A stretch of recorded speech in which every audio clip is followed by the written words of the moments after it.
Gautam neuro care brain stroke migraine fits brain and spine surgeries కి best neuro surgeon. Supreme Court తీర్పు తర్వాత ఎటూ తేలలేదు. సుప్రీంకోర్టులో క్వాష్ పిటిషన్ పైన, చంద్రబాబు క్యాష్ పిటిషన్ పైన. దీంతో ఇప్పుడు ఏం జరగబోతోంది? సుప్రీంకోర్టులో ఎవరిది పై చేయి? చంద్రబాబుది పై చేయి అవుతుందా, లేకపోతే ఏపీ ప్రభుత్వాన్ని పై చేయి అవుతుందా? జడ్జిలు ఇద్దరు ఎవరైతే చంద్రబాబు నాయుడు క్వాష్ పిటిషన్ ఉందో, స్కిల్ డెవలప్మెంట్ కేసులో సెక్షన్ 409 కింద చంద్రబాబుని అక్రమంగా అరెస్ట్ చేశారని, సెక్షన్ 17A వర్తిస్తుందని సుప్రీంకోర్టులో క్వాష్ పిటిషన్ పైన హైకోర్టు ఇచ్చిన తీర్పు పైన సుప్రీంకోర్టులో చంద్రబాబు తరఫు న్యాయవాదులు సవాల్ చేశారు. అయితే ఈ సవాల్ పైన జస్టిస్ అనిరుద్ బోస్, జస్టిస్ బేలా ఎం త్రివేది ఇచ్చిన తీర్పులు భిన్నంగా ఉన్నాయి. ఒకరు సెక్షన్ 17Aని వర్తిస్తుందని చెప్తున్నారు అనిరుద్ బోస్. రెండోది జస్టిస్ బేలా ఎం త్రివేది సెక్షన్ 17A వర్తించదు, 2018లో తీసుకొచ్చిన సవరణ దీనికి వర్తింప చేయలేము అని చెప్పేసి బేలా ఎం త్రివేది గారు చెప్పారు. దీంతో ఈ కేసులో ఎవరు పై చేయి సాధించారన్నది ఇప్పుడు ఆసక్తికరంగా మారుతుంది. ఇది ఆంధ్రప్రదేశ్ రాజకీయాల్లో సంచలనం సృష్టించిన కేసు.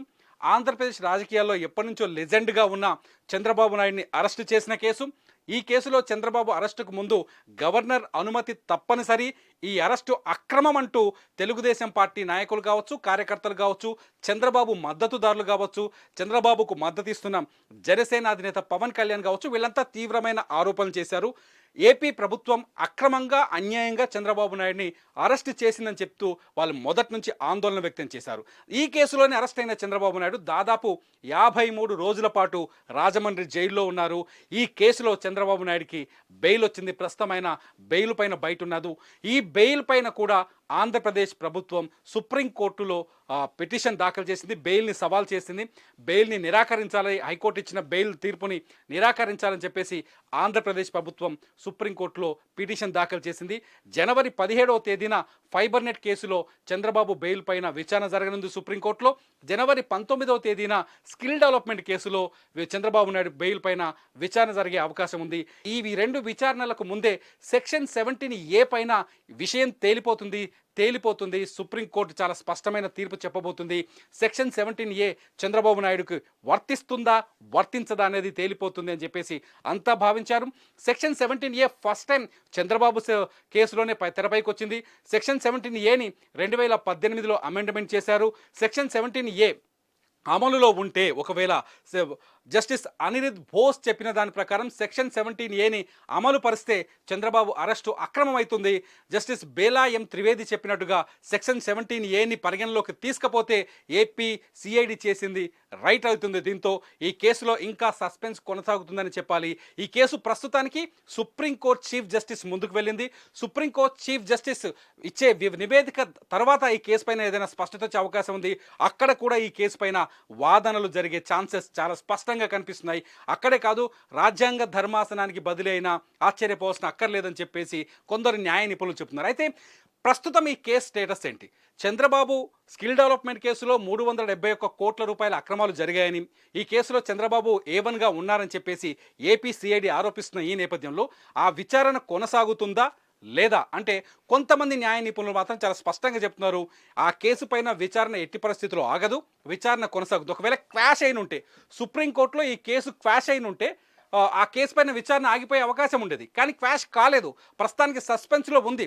ఇద్దరు న్యాయమూర్తులు రెండు రకాల భిన్నాభిప్రాయాలు చెప్పారు. ఒకరు 17A వర్తిస్తుందని చెప్పారు, ఇంకొకరు 17A వర్తించదు అని చెప్పారు.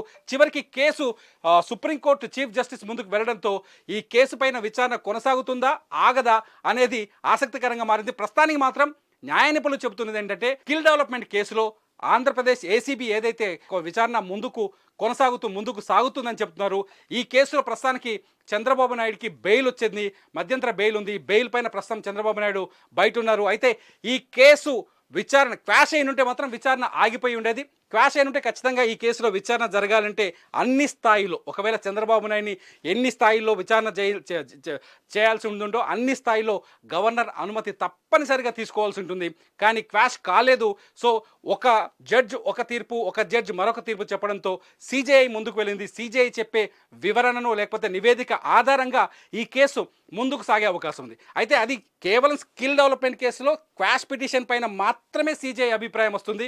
స్కిల్ డెవలప్మెంట్ స్కామ్లో జరిగిన విచారణ మాత్రం ఆగదు, ఈ విచారణ కొనసాగుతుంది. ఒకవేళ క్వాష్ పిటిషన్ క్వాష్ అయితే సుప్రీంకోర్టులో విచారణ ఆగిపోయే అవకాశం ఉంది.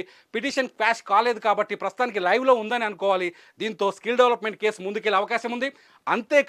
అంతేకాదు ఇప్పుడు ఏదైతే ఫైబర్ నెట్ కేసులో లేకపోతే ఇదే స్కిల్ డెవలప్మెంట్ కేసులో చంద్రబాబు నాయుడుకు బెయిల్ వచ్చిందో ఆ బెయిల్ పైన కూడా ఈ క్వాష్ పిటిషన్ సెక్షన్ 17A ప్రభావం ఉండే అవకాశం ఉంటుంది. సెక్షన్ 17Aని అమల్లోకి తీసుకొని ఉంటే బెయిల్ పిటిషన్ల విచారణ ఇంకో రకంగా ఉండేదేమో తెలుస్తుంది. మొత్తానికి 17th రోజు అలాగే 19th రోజు ఏం జరగబోతుంది చంద్రబాబు నాయుడు బెయిల్ పిటిషన్ పైన సుప్రీంకోర్టులో ఆంధ్రప్రదేశ్ ప్రభుత్వం సవాల్ చేసింది చంద్రబాబు నాయుడుకు బెయిల్ నిరాకరించాలని. మరి సుప్రీంకోర్టు బెయిల్ని రద్దు చేస్తుందా లేకపోతే కేసు విచారణని పెండింగ్లోనే ఉంచుతుందా అనేది ఆసక్తికరంగా మారింది. మొత్తానికి ఆంధ్రప్రదేశ్ రాజకీయాలను ఒక ఉడికించిన కేసు, ఆంధ్రప్రదేశ్ రాజకీయాల్లో ఉద్విగ్నంగా మార్చిన కేసు, ఏపీలో ఒక్కసారిగా రెండు పార్టీలు, రెండు వర్గాలు, ప్రభుత్వ వ్యతిరేక వర్గాల్లో ఒక ఉద్రిక్త వాతావరణాన్ని క్రియేట్ చేసిన కేసు. ముఖ్యంగా చంద్రబాబు నాయుడిని అరెస్ట్ చేసిన ఈ కేసులో సుప్రీంకోర్టు ఏం చెప్పబోతుంది అన్నది ఇంకా ఉత్కంఠగానే ఉంది, ఇంకా క్వశ్చన్ మార్క్గానే ఉంది.